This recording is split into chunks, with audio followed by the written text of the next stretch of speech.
Me voy a presentar primero, soy la doctora Gisela Medrano, soy médica, especialista en medicina interna, en nutrición y hice un posgrado en trastornos alimentarios. Soy miembro de la Sociedad Argentina de Nutrición, de la Sociedad Argentina de Diabetes y de la Asociación Médica Argentina. Tengo formación y experiencia en investigación clínica, posgrado en endocrinología y terapéutica canábica de la Universidad de La Plata y capacitación internacional de cannabis medicinal de la Universidad Hebrea de Jerusalén, máster en microbiota humana y pertenezco al grupo de trabajo de microbiota de la Sociedad Argentina de Nutrición y directora con quien comparto la dirección de la diplomatura en endocannabinología y terapéutica canábica de esta casa que nos está dando el lugar para hacer este webinar, que es la Asociación Médica Argentina.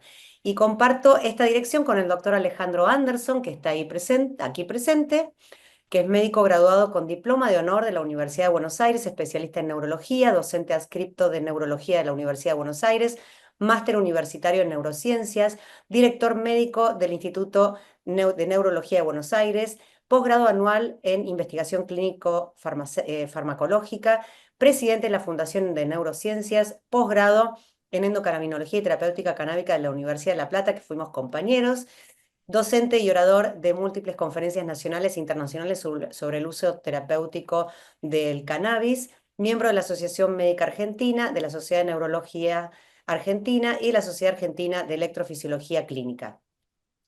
Para darle lugar a Alejandro Anderson para comenzar a hablar, quiero comentarles unas pequeñas palabritas acerca de que el uso de la planta de cannabis con fines medicinales, quiero que sepan y que tengan en cuenta que se usa ya, hay registros del uso del año 2700 antes de Cristo, que ya el uso médico en ese momento se utilizó para malaria, gota y trastornos gastrointestinales. Y en 1850 fue incorporado a la farmacopea americana y luego de la época del prohibicionismo, en 1937, se retira de la farmacopea de Estados Unidos en 1942. En 1970 se lo califica como clase 1, sustancias controladas, porque se lo consideraba como una droga mala, grave, peligrosa. Em, el doctor Anderson nos va a hablar en este webinar sobre el uso en dolor crónico, que es uno de los temas donde las personas realmente consultan con mayor frecuencia y es una de las tantas condiciones de salud en las que el cannabis ha demostrado ser muy eficiente como analgésico. Y con el doctor, que compartimos la dirección de la diplomatura en endocannabinología y terapéutica canábica, que por supuesto están todos invitados para que conozcan acerca de esta diplomatura que comienza en marzo. Vamos a hablar de muchos temas, pero también se va a hablar no solo de dolor, sino también del uso de cannabis en oncología, en neurología infantil, además de neurología del adulto, cuidados paliativos, de salud mental, temas como de nutrición, como por ejemplo el uso en obesidad y diabetes, o cannabis y microbiota, o el cannabis en inflamación sistémica crónica de bajo grado, infectología, oftalmología, ginecología, y va a haber un módulo especial este año acerca de presentación de casos clínicos y de investigación preclínica en nuestro país, de un grupo del CONICET que trabaja en Santa Fe y de otro grupo en la Universidad de Buenos Aires, que es nuestro, argentino. Así que orgullosísimos de haberlos incorporado este año, porque uno siempre piensa en los papers que lee del exterior. Sin embargo, aquí tenemos investigadores muy, muy relevantes que ya, de hecho, sus papers están publicados en PubMed.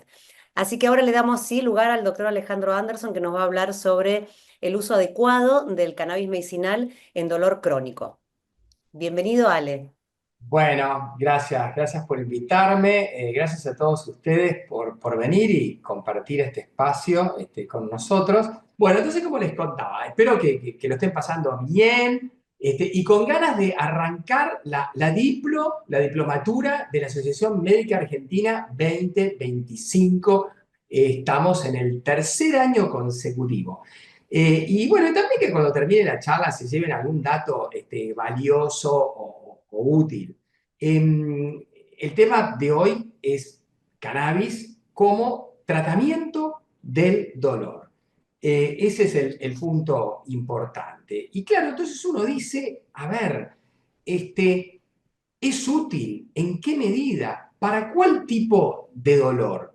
Y quiero contarles que en realidad lo que yo voy a hacer es recorrer el panorama rápidamente como para que tengan una pincelada de lo que conversamos, en particular en las clases que se dedican a dolor. Nosotros lo que tratamos de transmitir primero siempre es la información del tema antes de hablar en sí del cannabis, porque hay que tener la base biológica y clínica del problema para entenderlo. O sea, ¿qué es el dolor? Podemos definirlo. El dolor es una experiencia sensorial o emocional desagradable que está asociada a un daño real o un daño posible del tejido. Y la verdad es que esa experiencia sensorial, emocional y también cognitiva realmente es traumática y es una de las principales causas para hacer una consulta médica. Ustedes piensen que si hiciéramos un promedio, no son todas las especialidades iguales, pero 20 a 30% de los pacientes que están sentaditos en la sala de espera vienen por dolor de algún tipo. Así que fíjense si esto no es importante. Y bueno, claramente, entonces uno dice, a ver, ¿cuál es la razón de ser del dolor? Y qué tipos de dolores existen? Primero que existen dolores que se llaman agudos o crónicos según la duración. O sea, se puede clasificar según la duración si dura menos de 3 meses o más de 6 meses, ¿verdad? El agudo entonces es el que persiste mientras existe el daño o la enfermedad y desaparece cuando se elimina la causa subyacente. Y la verdad es que te indica cuando estás en presencia de un daño en el organismo. Lo que no parece tan claro a veces es la utilidad del dolor crónico, que es aquel que dura más de 6 meses. Y cuando uno, por ejemplo, a ver, se pone a analizar los diferentes tipos de dolor, según la fisiopatología, uno se encuentra con que hay un dolor que se llama nociceptivo y otro neuropático. El nociceptivo está causado por ese tejido inflamado o dañado, ¿sí? Que activa los receptores del dolor, que nosotros le decimos nociceptores. Entonces tenemos a veces un dolor que es superficial y ahí tenemos la agujita que nos está pinchando la piel, o tenemos a veces un dolor profundo somático si nos lastimamos o nos rompimos los ligamentos de la rodilla, por ejemplo, o tenemos un dolor profundo visceral y vean cómo esa persona se está tomando su abdomen porque tiene, por ejemplo, un cólico que tiene que ver con el aparato digestivo. Pero es diferente el dolor neuropático, el que es causado por una lesión o disfunción del sistema nervioso. Y vean ustedes que hay un dibujito del sistema nervioso periférico, ¿sí? Puede ser el nervio ciático, si quieren, y también hay un dibujito del cerebro. ¿Qué quiere decir esto?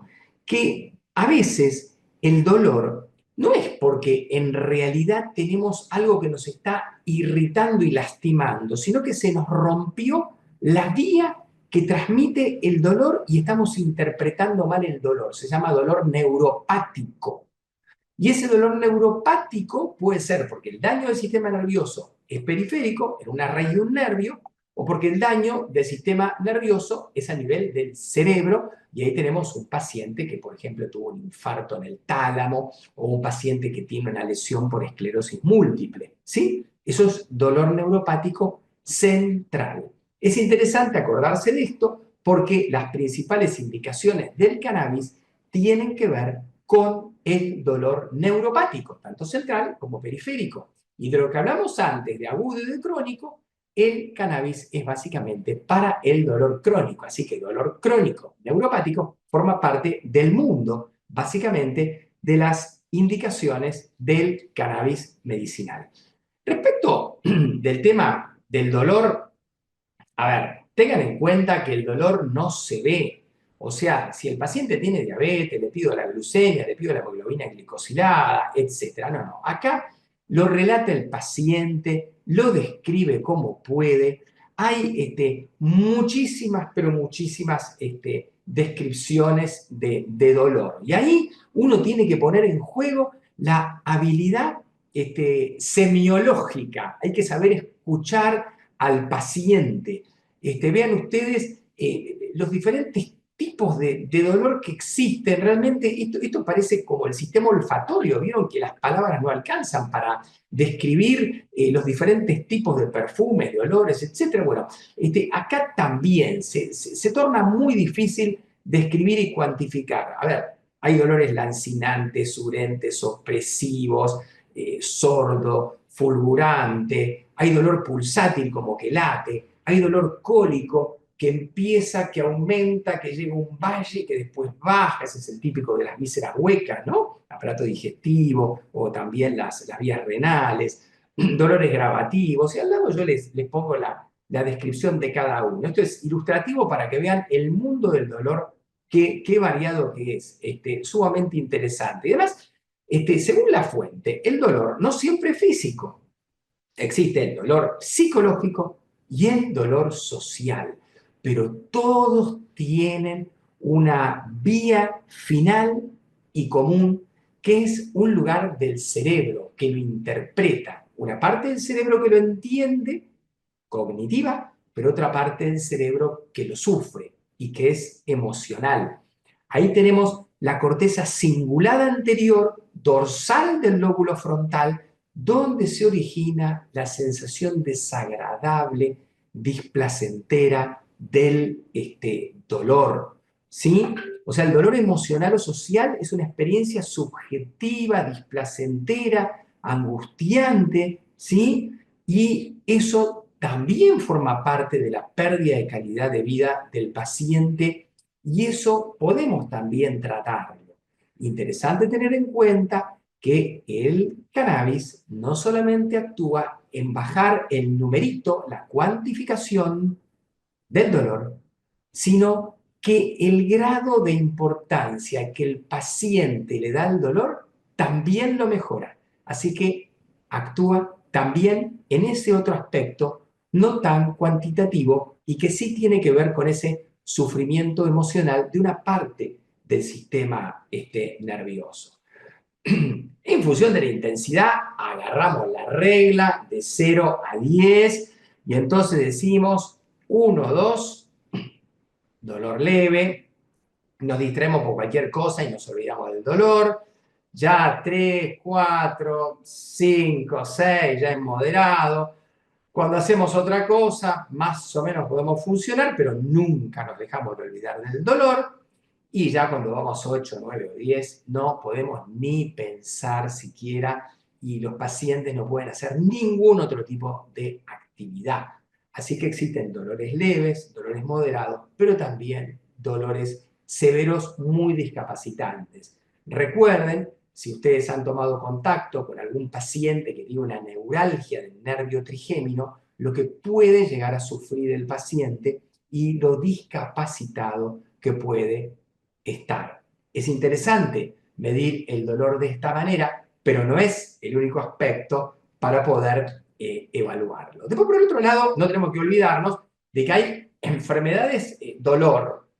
O sea, cuando hablamos de dolor en general, son una parte de la patología del paciente. Pero hay algunos cuadros donde el dolor es todo. Por eso se los nombro. Les digo enfermedades dolor. Migraña o jaqueca, neuralgia del trigémino, que recién hablamos, fibromialgia, neuralgia posherpética, el herpes zóster, o miembro fantasma, que son los pacientes que han sufrido una amputación y que les duele el miembro que no tienen, el miembro amputado.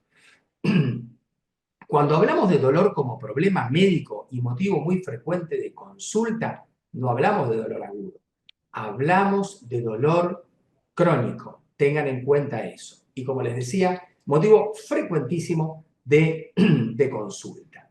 Acá, esto que es como muy técnico, pero que para nosotros es sumamente importante, podemos repasar la vía neurológica del dolor. Fíjense ustedes que todo en general comienza con el estímulo doloroso, que no solamente es a nivel de la piel, ni necesariamente es un clavo. Hay diferentes estímulos que actúan sobre las terminaciones libres, los receptores de dolor o nociceptores, que pueden ser físicos o químicos. Los nociceptores pueden ser somáticos superficiales, somáticos profundos o viscerales, como les contaba. Nos quemamos la mano en la cocina, nos desgarramos un ligamento de la rodilla, como les conté, practicando un deporte, o sufrimos de un cólico renal. O nada. Puede no haber un estímulo doloroso y simplemente pueden fallar y activarse en algún punto por daño o disfunción las neuronas, por alteración eléctrica de los circuitos o las vías nerviosas, como ocurre en los dolores neuropáticos periféricos o centrales, o sea, como en la neuralgia del trigémino o en la esclerosis múltiple. Las neuronas que siguen al receptor del dolor son de dos tipos. Hay fibras A delta mielinizadas, que son la vía del dolor rápido, porque son vías mielinizadas, y fibras C no mielinizadas, que son una vía lenta de dolor. Estas fibras van por los nervios, llegan a los plexos, llegan a las raíces, se meten, pasan por el ganglio de la raíz dorsal, llegan al asta gris posterior de la médula espinal, que es la puerta de entrada. Los estímulos que la abren facilitan el pasaje del estímulo doloroso y los que la cierran la inhiben. O sea, hay un sistema de compuerta y el glutamato y la sustancia P abren la compuerta y el GABA la cierra. Y por supuesto que es muy importante tener en cuenta que el cannabis juega un importante rol allí.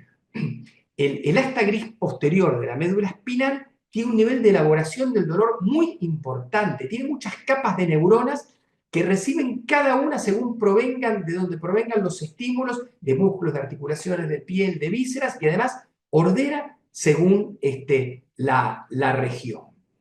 Hay una capa que es la sustancia, es la continuación de la sustancia gelatinosa de Rolando, que es el lugar más importante de control del dolor.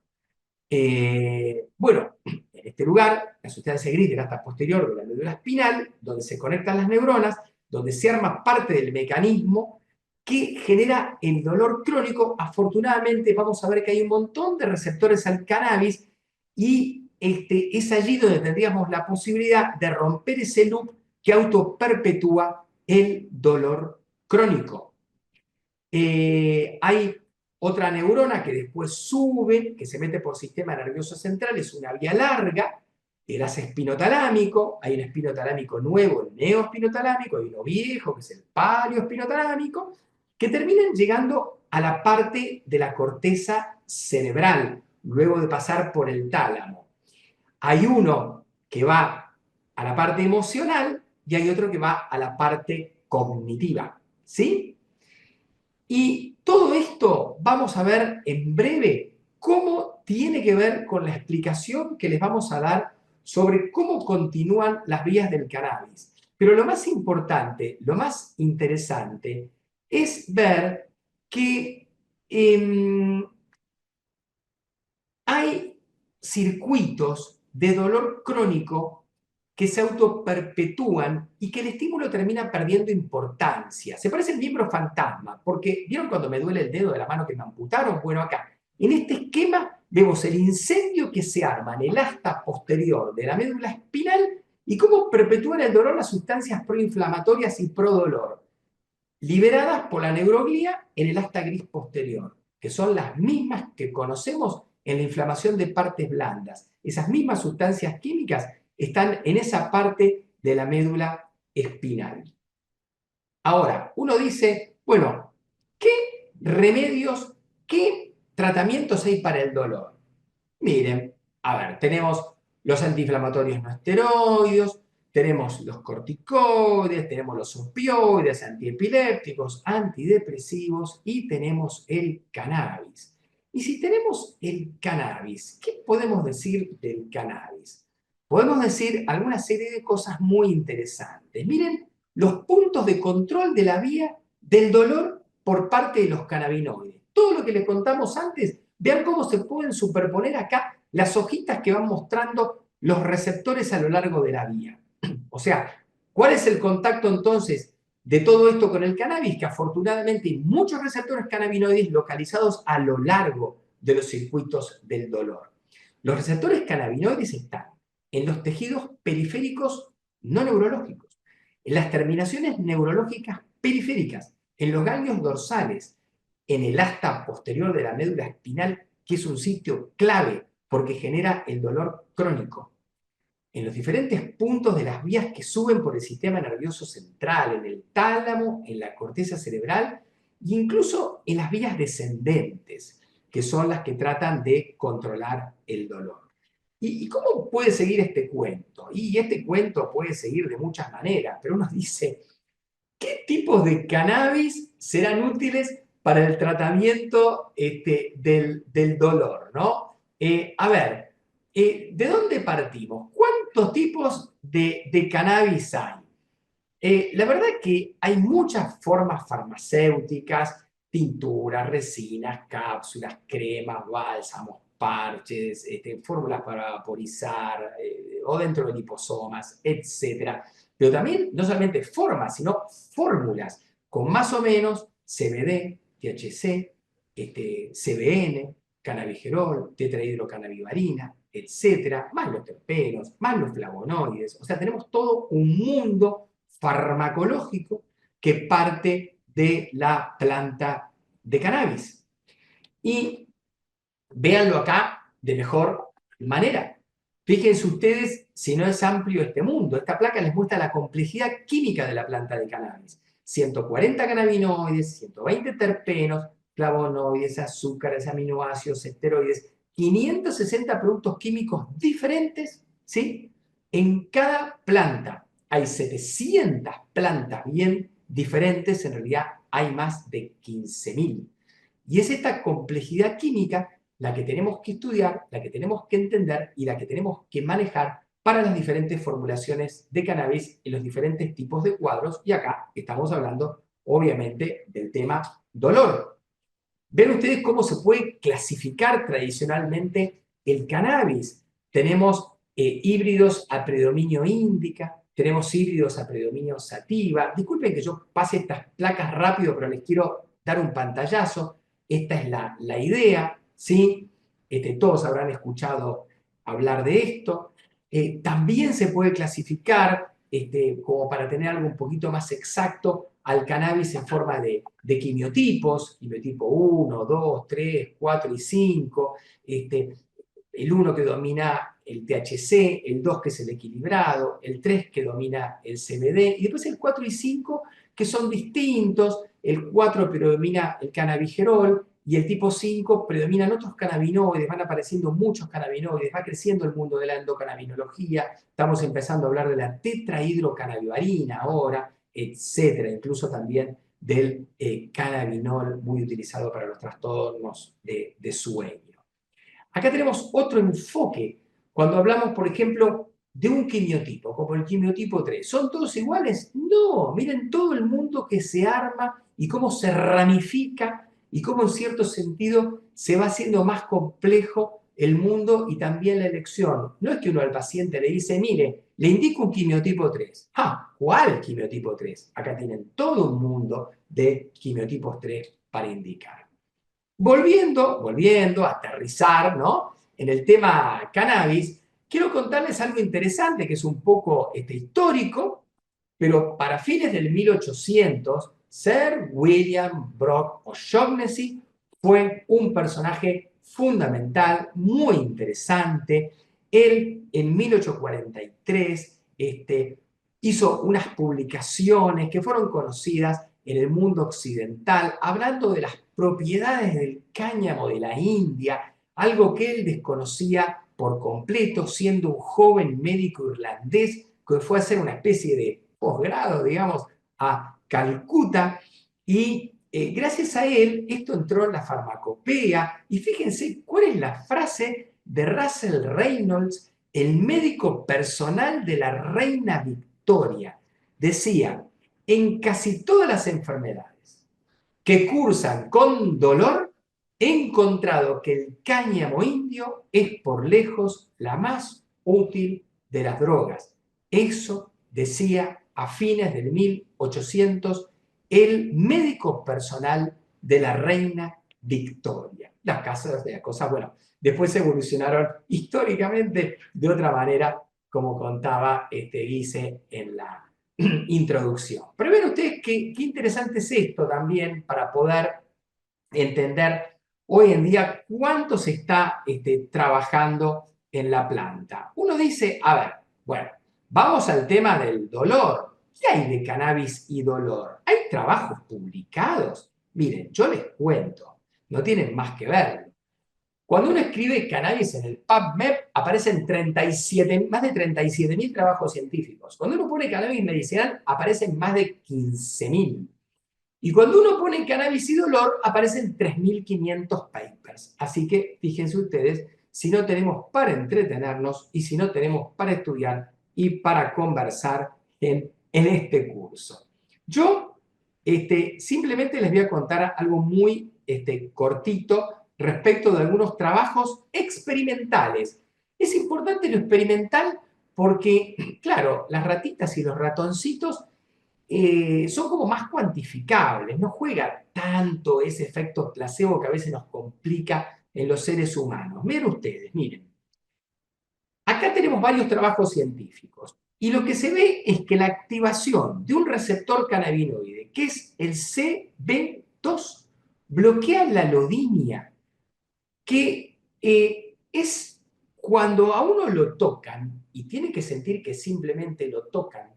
Si en lugar de sentir que lo tocan, sentir algo táctil, siente dolor, tiene un problema, se llama alodinia. Cuando nosotros a los ratoncitos les generamos un daño, tipo la neuropatía por quimioterapia de los seres humanos con paclitaxel, a los ratoncitos los tocamos, les generamos alodinia. Y entonces, ¿qué es lo que encontramos? Lo que encontramos es que esa alodinia desaparece con determinadas fórmulas de cannabis. Hay muchos trabajos acá publicados, pero a mí lo que más me importa de traducirles es que mejoran con el THC, mejoran con el CBD y mejoran con una combinación de ambos.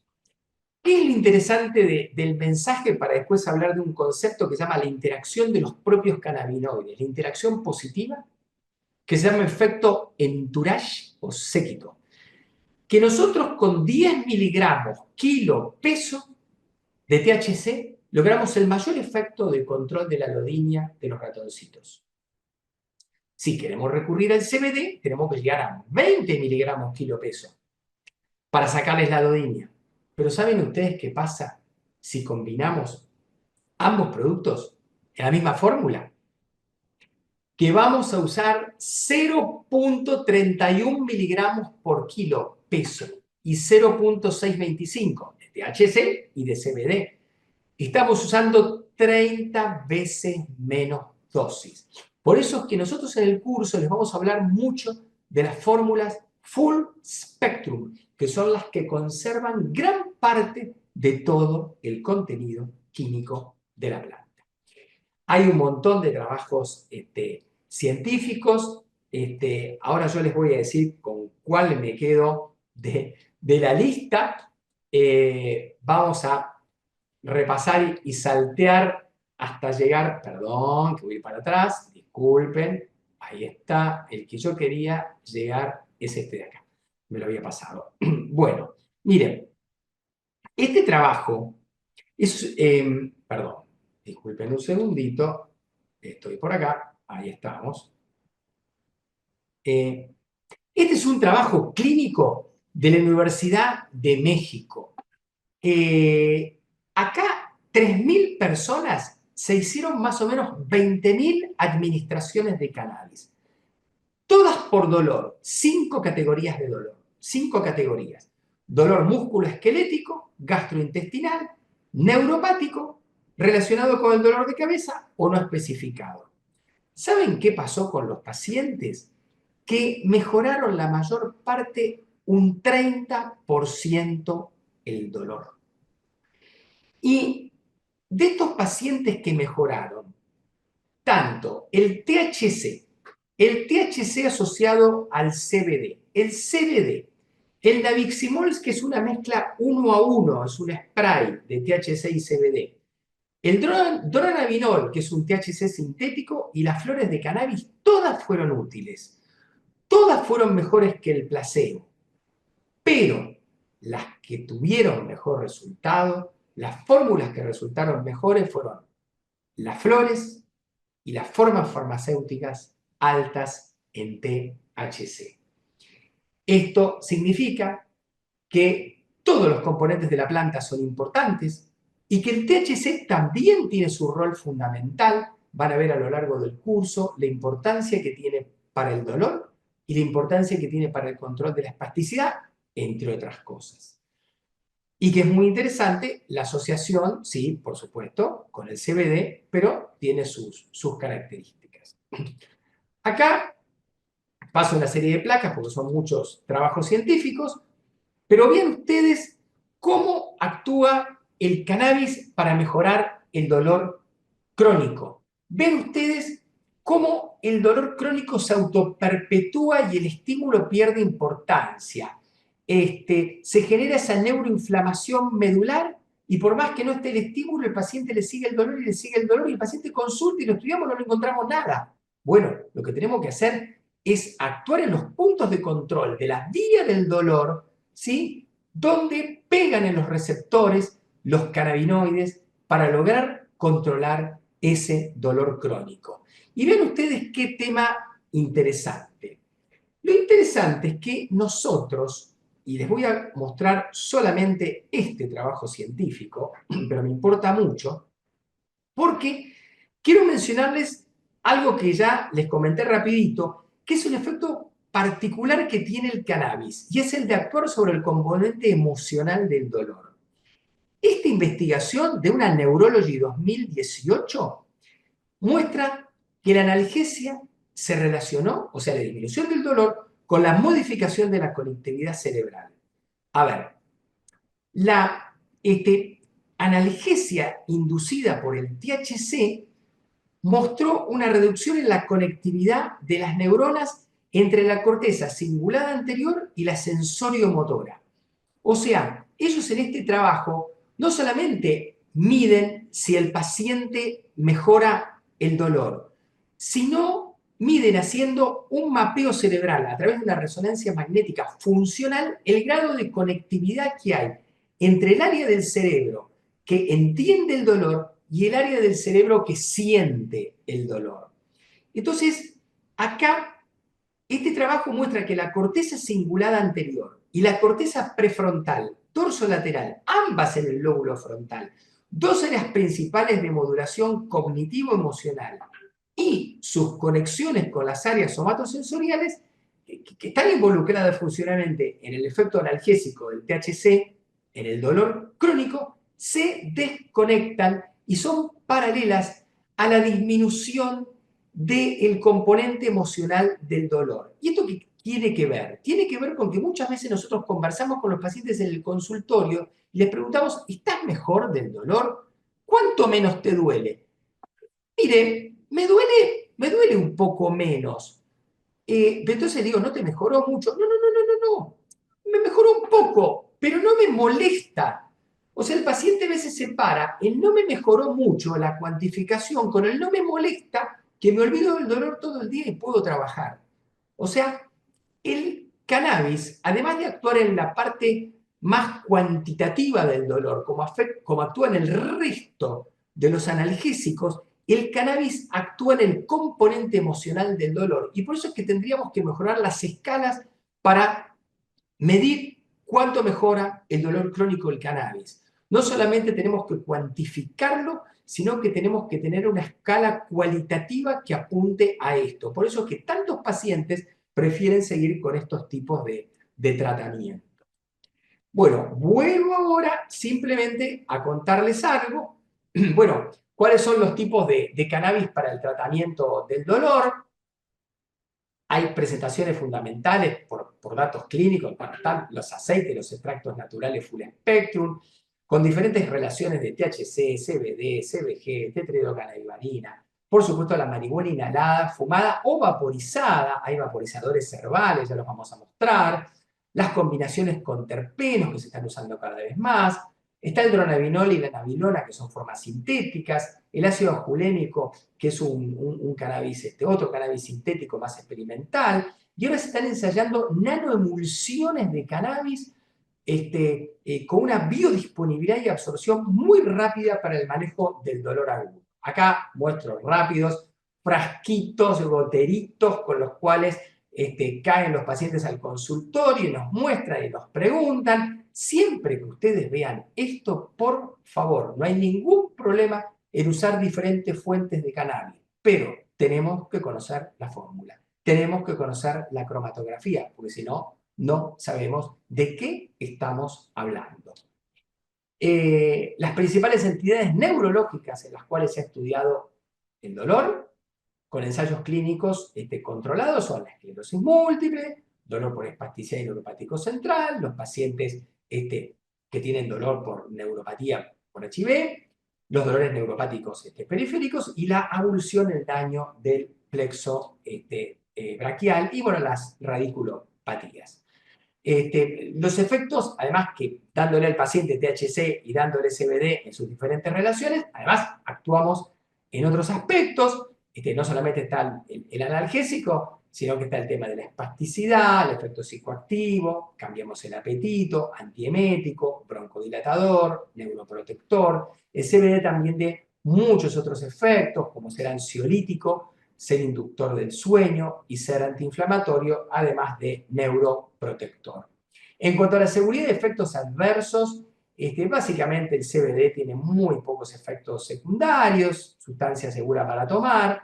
A veces los pacientes se pueden quejar de boca seca, presión arterial baja, mareos, somnolencia, elevación de enzimas hepáticas.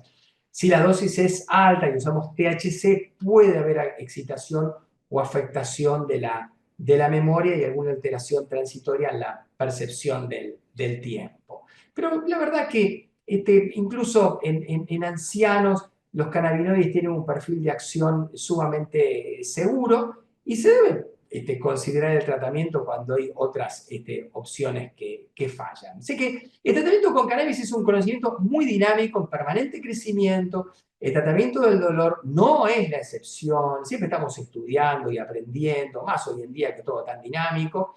La riqueza química del producto va a generar nuevas fórmulas, nuevas formas farmacéuticas, y la verdad que en el momento actual, a partir de los datos existentes, se puede afirmar que el uso del cannabis como analgésico se fundamenta en sólidos datos de investigación. Bueno, los dejo, dejo mejor dicho, las imágenes y bueno, podemos compartir, ahí está, dejamos de Ahí compartir, está.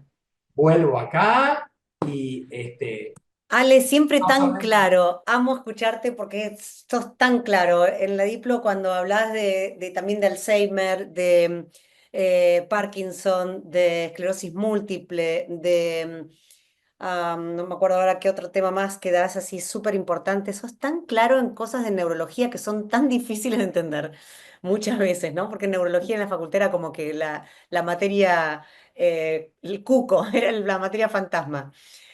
Así que gracias por tu claridad, gracias por todo lo que nos contás. Acá, Esto fue un panorama, disculpen que uno tira así tanta data, pero siempre, viste, estás, por un lado, claro, tenés la presión de decir, no, les quiero mostrar que hay que estudiar, que tenemos un montón de datos, ¿no? Pero tampoco quiero ser un plomazo y entonces uno trata de hacer un equilibrio. Pero realmente les quiero contar y que vean por qué nos la pasamos tantos meses hablando de cannabis medicinal, porque hay muchísima información. Ven ustedes la cantidad de trabajos científicos que hay. Y no solamente en neurología esta diplomatura, están todas las otras especialidades. fibromialgia, ¿cuál sería la dosis? Bueno, esta es pregunta del millón, las dosis, las dosis, las dosis. A ver, Ale. Bueno, básicamente el mensaje es que siempre se tiende, pero depende del paciente, a los quimiotipos 1 o quimiotipos 2. Cuando uno habla de dosis, si nosotros nos vamos a manejar con productos que tienen un predominio de CBD, que es un quimiotipo 3, que algunos funcionan, estamos cerca, entre 40 y 50 miligramos por mililitro, ¿sí? De producto, con alrededor de 1% ahí de THC. Pero no todos los pacientes funcionan con esas fórmulas y vamos evolucionando a quimiotipos 2, donde es más parejita la concentración entre el THC y el CBD. Se van acercando. Quiere decir que esos 40 o 50 miligramos son más compartidos entre los dos productos. Cuando están así parejos, se toleran muy bien y hay poco efecto adverso del THC. Pero todo depende de cómo uno lo metaboliza, porque depende del citocromo P450 de cada uno. Entonces hay pacientes que requieren ya fórmulas altas de THC y capaz que tienen 40 miligramos de THC y tienen 5 o 10 de CBD, o sea, una fórmula inversa, un quimiotipo 1, y esa es con la que funcionan bien. Pero no se puede llegar de golpe a esa fórmula. ¿Y cuánto toman los pacientes por día? En general se manejan entre 10 y 20 gotas, que prácticamente en los goteros rectos y típicos es hablar de 0,5 a 1 mililitro día. Además, para agregar a esto, ¿vale?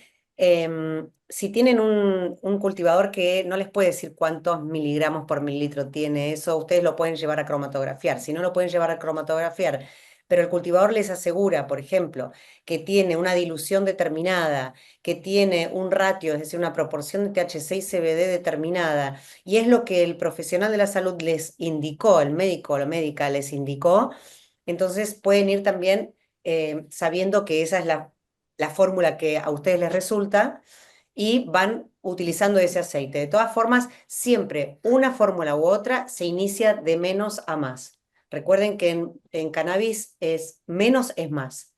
A veces con muy poco tienen mejor efecto y van subiendo y dicen, ay, qué bueno, dos gotas me hace efecto, voy a tomar cinco 3 veces al día. Y ahí ya no hace efecto. ¿Por qué? Porque hay un efecto que como que se satura el cuerpo de ese cannabis y en lugar de tener un efecto como las 2 gotitas 3 veces al día, lo quisieron pasar a 5 y ya el efecto disminuyó. Es decir, hay un efecto terapéutico para cada persona y eso es algo importante lo que acaba de decir Ale, que no es lo mismo la eficacia del aceite en una persona que en otra, porque el sistema endocannabinoide, que se los explicamos también en la diplomatura, qué significa, cómo funciona, ese sistema endocannabinoide en una persona no es lo mismo que en otra, aun cuando el síntoma es el mismo.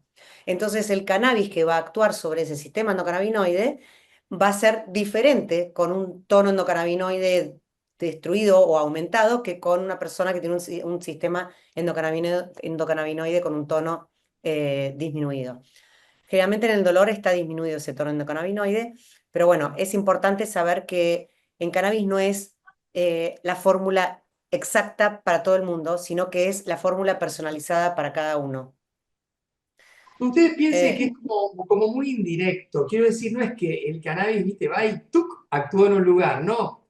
El cannabis tiene, primero que la absorción y la metabolización cambia mucho de persona a persona, pero encima el cannabis, los diferentes cannabinoides, son muy moduladores y reguladores de todos los otros neurotransmisores. Vieron que siempre estamos hablando de la serotonina, dopamina, noradrenalina, las hormonas, en fin. El sistema endocannabinoide y los cannabinoides son reguladores de eso, moduladores. Entonces, como el mecanismo es tan indirecto, hay muchísima variación individual y a veces el primer efecto es influenciado por el último, porque la cosa es circular en red. Mientras vos ponés compartir pantalla, si quieren todos le comparte el doctor Anderson que, para que entiendan un poco cómo el cannabis interactúa justamente con la neuromodulación, afectando la secreción de otros neurotransmisores, ¿no? Acá, pero mientras tanto, Ale pregunta a Cristian Ariel Figueroa, ¿cada cuánto sería, supongo que está preguntando cada cuánto se da el aceite? Generalmente se empieza con una gotita 3 veces al día en la dilución que el profesional indica, que puede ser una dilución de 1 en 20, 1 en 30, 1 en 40, 1 en 60, es decir, un gramo de resina pura de la planta en X cantidad, X mililitros de aceite de oliva, generalmente, o algún medio grasoso, y se da 3 veces al día. porque esa es la vida media del cannabis en la sangre, es decir, aproximadamente cuando es por vía oral, entre 6 a 8 horas es la vida media. Buenísimo. Bueno, miren, esta placa es una placa que hice hace mucho tiempo y no la quise modificar del todo, porque siempre está bueno esto de la explicación histórica. Fíjense ustedes que acá hay una flecha azul que dice neurotransmisores. A ver, vamos abajo. Lo número uno es la neurona presináptica, la que está antes de la sinapsis. La número dos es la postsináptica. Acá, en este circulito rojo, estamos ampliando el punto de contacto o de contigüidad, digamos, entre una neurona y otra. Acá lo tenemos más grandote, digamos. Vean ustedes, la neurona 1, presináptica, tiene dentro de las vesículas los neurotransmisores que pueden ser serotonina, noradrenalina, glutamato, lo que les guste, GABA, etc. Vean ustedes que los neurotransmisores van en este sentido, el sentido de la flecha azul o celeste. Pero, ¿qué pasa con los cannabinoides? La neurona postsináptica, fíjense ustedes, la número 2, parece que funcionará al revés. Los endocannabinoides van en contra, van de la postsináptica a la presináptica. Miren la flecha verde. Y miren lo que yo hice un año después. Rodeé el número 2 con esta especie de explosión, de estrella, porque mi explicación fue la siguiente. Los cannabinoides no solamente actúan de manera retrógrada, sino que en realidad van en todas las direcciones porque no tienen barreras por ser tan lipofílicos, tan solubles en aceites o grasas. Y esto no le ocurre a ningún otro neurotransmisor, incluso no están dentro de vesículas presinápticas. Y vean ustedes, los cannabinoides no actúan directamente sobre un efector, lo que hacen es modular a los otros mediadores químicos. Acá tenemos el hombrecito rojo grandote, ¿sí? Que parece el patrón, digamos, que está manejando a los neurotransmisores y mediadores químicos, que son estos hombrecitos más chiquititos en celeste, que son los que realmente hacen los efectos en los órganos de los distintos sistemas que componen el cuerpo humano. Entonces, bueno, la idea es que justamente el cannabis va a actuar en esa neurona presináptica generando despolarización, hiperpolarización de todas esas neuronas y generando inhibición de de los neurotransmisores inhibitorios o inhibición de los neurotransmisores excitatorios, pero siempre tiene un efecto inhibitorio sobre estos neurotransmisores. Entonces ahí es donde también se explica por qué el efecto sobre las personas con epilepsia, ¿no? Respecto a la prescripción de aceite CBD o THC en la consulta, el paciente concurre a la farmacia con la indicación que le realizó y ahí se lo expenden. ¿Cómo estamos en este tema en Argentina? Muchas gracias, doctor. 4 vías de acceso al cannabis. Cannabis que se puede acceder en la farmacia clásica, molécula aislada de CBD, que tenemos varias marcas en el país, algunas nacionales y otras provinciales. Tenemos una nueva categoría de medicamentos que se llaman medicamentos de origen vegetal derivados de la planta de marihuana. Entonces tenemos la fórmula Full Spectrum, como es el Totax. Tenemos cannabis que podemos indicar a las farmacias para que lo preparen de manera magistral. Tenemos una farmacia que hace esto. Y después tenemos el ReproCan, que es la posibilidad del cannabis artesanal, donde uno lo cultiva, tiene determinada cantidad de plantas o designa un cultivador solidario. A ver, alguna otra pregunta. ¿Existe evidencia de uso de cannabis en endometriosis? Sí.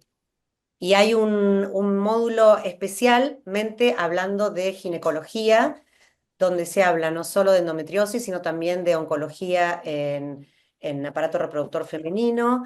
eh, y habla también de la doctora Vulcano. Son 5 temas que da muy interesantes. Ese es uno de los últimos módulos de la diplomatura. Ahí les pasé yo, acá en Capital, en Buenos Aires, hay un laboratorio que se llama IACA, que hace las cromatografías, porque acá preguntaron también acerca de dónde se realizan cromatografías. ¿Podrían recomendarme mejor manera para conservar los aceites de cannabis? Preparo mis propios concentrados y tengo una duda. Mira, Em, los aceites de cannabis generalmente, se, cuando son resinas puras, se pueden dejar un montón de tiempo, 1 año, 2 años, resina pura dentro de la heladera, siempre refrigerado. Cuando ya están con aceite de oliva mezclada, la resina con el aceite de oliva o macerados o la resina extraída de la planta y mezclada con el aceite, ahí el mismo aceite se oxida, entonces le puede dar feo gusto con el tiempo. Pero se puede conservar en la heladera. La idea es en un lugar fresco. Por ahí no es heladera, 8 grados, pero por ahí es un lugar de 15 grados, 20 grados, pero se recomienda no exponerlo a altas temperaturas en un tiempo prolongado porque pierde también la cierta efectividad de los cannabinoides. Pueden también fijarse en el Instagram, tanto el doctor Anderson como el mío. Ale, ¿cómo es tu Instagram? Es doctor con las 6 letras, doctor entero, y Anderson es con doble S, y todo seguido, doctor Anderson. Ese es Bien. el Y Instagram si que... no, y si no se fijan también en mi Instagram, @Medrano Gisela, que ahí también está el link, tanto del curso complementario. El tema de la diplomatura, porque muchos preguntaban esto por Instagram también, tenían otra profesión. A ver, el tema es que se da mucha terminología médica, muchos conceptos médicos, de fisiopatología, de farmacología, de semiología, de mucha cosa médica que si había algunos cultivadores que querían hacer la diplomatura y yo obligatoriamente les tenía que decir, lamentablemente no van a captar lo que necesitan captar en esta diplomatura porque si tienen los profesionales de la salud, tienen una base que les puede permitir entender todo lo que se habla en la diplomatura. Por eso es que se limita a profesionales de la salud con título universitario. Enfermería, kinesiología, doctor, doctora, y el último año de la carrera de medicina también. Psicología, no sé qué, bueno, todos profesionales de la salud que tengan una base que puedan después aprovechar la diplomatura, porque solo para llevar el certificado no tiene sentido. La idea es que además en el trabajo que presentan puedan exponer todo lo que han aprendido en la diplomatura. Es raro porque este año recién estamos permitiendo, por ejemplo, algunos que excepcionalmente nos decían, sí, tengo conocimientos, entonces se les permite, pero cuando se inscriben en la diplomatura o en el curso del 2023 o 2024, tuvieron que subir el título de médico, además de, creo que piden DNI, título de médico, o el analítico del último año de la carrera, en caso de que todavía no se hayan recibido. Así que bueno, pero eso lo maneja toda la Asociación Médica Argentina. Ay, dos Hay que Gisela tener Torre, jaja. conocimientos, hay que tener conocimientos de biología, ¿no es cierto? Porque esa es la base, más allá de la cosa médica además, ¿no? Pero lo biológico lo tenés que tener. Acá pregunta, Norm, no sé si es una pregunta o un comentario. Ustedes son un equipo de médicos que trabajan con cannabis. No puso así una pregunta, pero imagino que es una pregunta. Sí, somos un grupo, todos los que hacemos la diplomatura como docentes, trabajamos ya hace años con terapéutica canábica. Ya hicimos el curso de fitomedicina de 2023, somos herborísteros. Bien, está bueno eso, está buenísimo. No solo nosotros vamos a dar información y formación en el tema, sino que ustedes con sus distintas experiencias en formaciones diferentes, por ejemplo, esta persona, Laura Rodríguez, que hizo el curso de fitomedicina, ustedes también pueden aportar un montón al grupo que esté inscripto en la formación. Mira, una cosa es formarse, por ejemplo, como kinesiólogo sí puede hacer la diplomatura. Y otra cosa es prescribir. La prescripción es para todos los profesionales de salud que pueden prescribir un fármaco. Legalmente, solo médicos, médicas, odontólogos pueden prescribir un fármaco. Entonces, si es así, pueden igual tener pacientes, personas que autocultivan y consumen el cannabis y ustedes tienen que aprender acerca del uso terapéutico del cannabis para poder manejar ese paciente que están atendiendo por otro motivo o por un motivo de kinesiología. Pero quizás dicen, el paciente tiene además colon irritable o síndrome de intestino irritable y está tomando el aceite de cannabis, pero yo sé por la diplomatura que hice que la formulación para esa condición es mejor tal. Entonces se lo pueden sugerir al paciente que ya es autocultivador y ya utiliza el cannabis de hace rato. Bueno, acá preguntan en Parkinson, es un capítulo aparte. Sí, por supuesto que se utiliza en Parkinson y Alejandro da una charla espectacular, larga y súper completa. Y por eso el módulo de neurología en adultos que está a cargo del doctor Anderson en la diplomatura dura 2 semanas. Pero no hay, bueno, la dinámica de la diplomatura es, empieza la diplomatura con el comienzo del módulo uno. Miran toda la semana el módulo uno. La segunda semana, los días miércoles, se hace el sincrónico del módulo uno, o sea, del módulo que vieron la semana anterior. Ese día, miércoles de 7 a 8, hacen preguntas. El docente a cargo de ese módulo les dice cuáles son los puntos claves que no pueden dejar de saber del módulo que está a cargo de él o de ella. Después, el módulo 2 se sube el día del sincrónico del módulo uno para que lo vean toda la semana. Y así sucesivamente. La semana siguiente se ve en el sincrónico todo lo que estuvieron viendo durante la semana del módulo 2 viendo durante la semana a la hora que ustedes quieran, durmiendo en la cama o a las 5 de la mañana o a las 12 de la noche, o sea, a la hora que quieran porque está subido para que lo vean los 7 días de la semana durante las 24 horas. Y así sucesivamente, y cuando termina la diplomatura, o cuando termina, perdón, cada módulo, hacen un examen de 10 preguntitas, que ese examen no es evaluación para nosotros, sino que es autoevaluativa, es decir, ustedes hacen ese examen para repasar el tema de ese módulo, pero tiene que estar hecho, es obligatorio hacerlo. Se hayan sacado un 1 o un 10, lo pueden hacer varias veces para terminar haciéndolo de manera perfecta. Después de terminar todos los módulos, hay un examen final.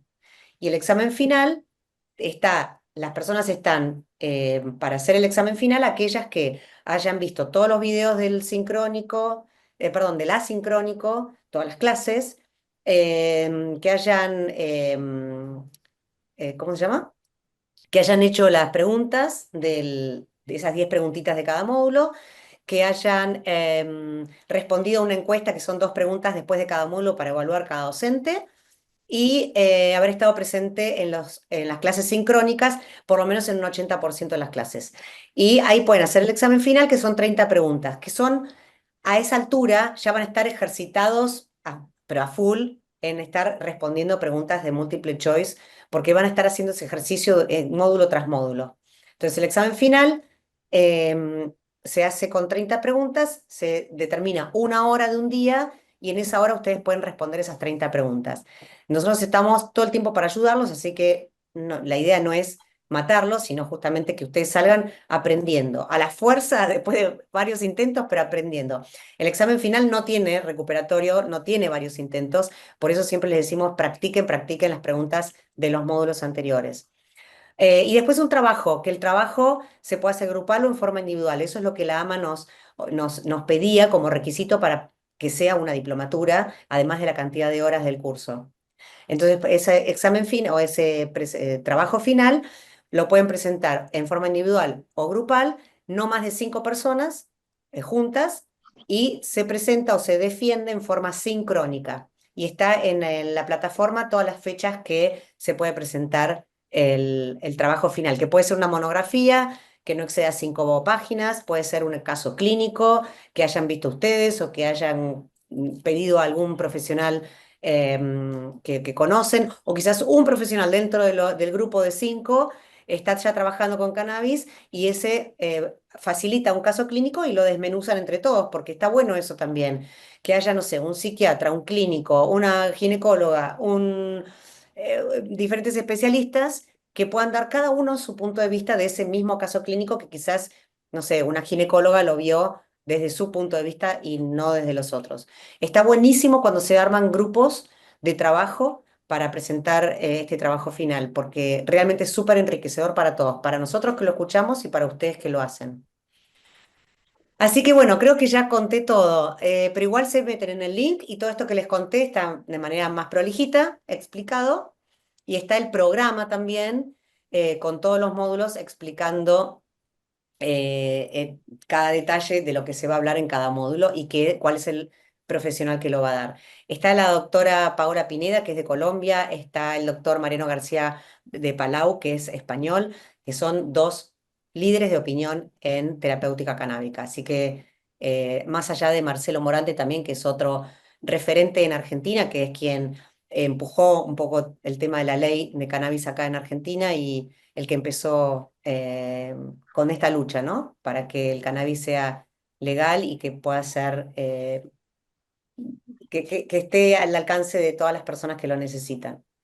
Y también el responsable de Reprocan, ¿no? Así que bueno, espero que les haya sido de mucho provecho este webinar. Lo hicimos con esa intención. Y cualquier pregunta que tengan, o al doctor Anderson, se lo pueden mandar por Instagram, o a mí también, en caso de quieran preguntar algún detalle más de la diplomatura o del curso complementario, aquellos que hayan hecho el curso años anteriores. Les mando una muy buenas noches. Ale, te agradezco enormemente por toda tu generosidad y tu amabilidad y tu oratoria perfecta, y a todos ustedes por haber estado presentes. Que termine muy bien el día y bueno, gracias por participar en esta reunión. No, para mí es un placer, Guise, estar acá juntos. No, tengo que agradecerle a todos los que se han presentado. Así que bueno, todos muy contentos. Bueno, un abrazo grande a cada uno.